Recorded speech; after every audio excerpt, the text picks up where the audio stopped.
Hey everyone, Pastor Stump here. I am the pastor of Zion Blue Mountain United Church of Christ in Strausstown, Pennsylvania. And I wanted to make this video to share with you some information, some thoughts, I should say, that I have regarding COVID-19, or the coronavirus as we're calling it, which is going around our country, which is kind of increasingly getting closer to this part of the world, and which has certainly been labeled as a pandemic in the world. But I want to talk to you not from a scientific perspective necessarily, or a medical one, but more from a spiritual one. I think it's important to make sure we're getting our information from the right places in this time, that we're vetting that information, that we understand where the information is coming from and for what purpose. So my purpose today is more from a spiritual perspective. This is not scientific information, and I'm certainly not a doctor or a disease control expert. But I see so many people talking about praying for this, and I think prayer is always a good thing, and prayer has a power to it.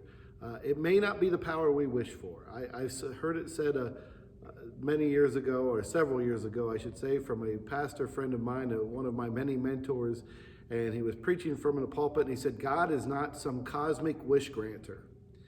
That's not how prayer works, and that's true. We should and can and should pray during this time. We should still be together in whatever way we can, even keeping some social distance, but together in spirit, by worshiping together here in churches, maybe sitting a little bit further apart from one another, or for the next few weeks, maybe watching services online, which of course we're going to make available here as well. But this isn't going to stop because we hit the right number of prayers. Like magically, a certain number exists out there where somebody says the right prayer, or just enough people do, and God will miraculously come in and just stop the whole thing in one shot. That's not how this is going to work. We know that. We have to trust science and the doctors who have been given gifts and use those gifts to speak to us the truths that we should respond to. But we do have tools. We have tools, and I believe Jesus has given us answers, and not just Jesus, but the doctors as well. And so we need to do the things that sound silly but are so very important. We need to be mindful of where we go and how we go there. We need to continue to keep up good sanitary practices by washing our hands and wiping things down, and not touching our faces unless absolutely necessary. Drinking water is one thing that I heard from a reliable resource, to do that frequently throughout the day, even just a few sips at a time, that there's ways that helps as well. We need to be mindful that yes, this will not affect many of us, or won't affect us seriously. I've heard some really high estimates of how many people may eventually contract COVID-19, but that many people will go along with it with hardly even seeing any effects from it. And that's true, and so we shouldn't worry about that aspect. But what we need to be mindful of is how we participate in our communities, and that is straight from the gospel, and from, well, throughout Scripture, honestly, and it's in many faiths, not just a Christian or Jewish faith as well. We need to care for one another, and we need to care for the most vulnerable among us. So if you're a young person or a middle-aged person like myself and in fairly decent health, and you're not too worried about what this disease may do to yourself, understand though that you may carry it to people who it could be devastating to them. Not just only in loss of life, but a few weeks out of work for some people, especially those without any kind of leave or medical leave, could devastate their financial future and their security for all sorts of reasons. We don't need to get into the details of that, but there are a lot of vulnerable people. In fact, most Americans are financially vulnerable. They're just one major incident like this away from financial ruin. That's true for many people. Most people don't have months worth of savings saved up. They just don't. And for those who do, please be mindful that not all your neighbors do, and to be responsible in that. Whether you're a Christian, whether you're Jewish or Muslim, or whatever faith you may practice, or no faith at all, surely we can all care for our neighbors. If you don't see that in the gospel, if you think that your faith is just somehow an individual thing and it's all about me and what I can get and my own personal salvation, I would love to have a conversation with you and share with you a plethora of scriptures that point to how our faith is a communal faith, that we have a responsibility to care for our neighbors, to love our neighbors, to love even our enemies, that we have a responsibility to reach out to and care for the most vulnerable. So how can we do that? Well, I'm just going to share with you some things here within our church that we're trying to do. And this isn't a new thing. Churches throughout history have always been involved in caring for the community, especially through medicine. You need not look far probably in your part of the world to see a hospital with a religious name on top of it or on the front entrance to it. We have always been a part of communal health, and we will continue to do that as well. And I would encourage church leaders around the country to do so as well in a responsible way.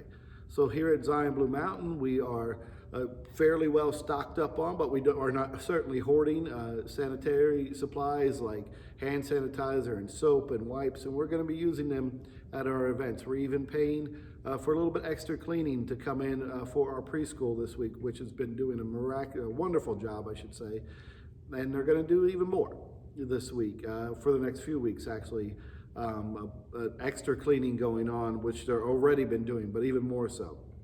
At our events like Bingo, which is not a very large gathering, and so we feel comfortable still having it. We're encouraging people to wash their hands during intermission. We're going to have wipes available. We're going to encourage people to bring hand sanitizer. We'll take a little bit extra precaution than what we normally do in our kitchen.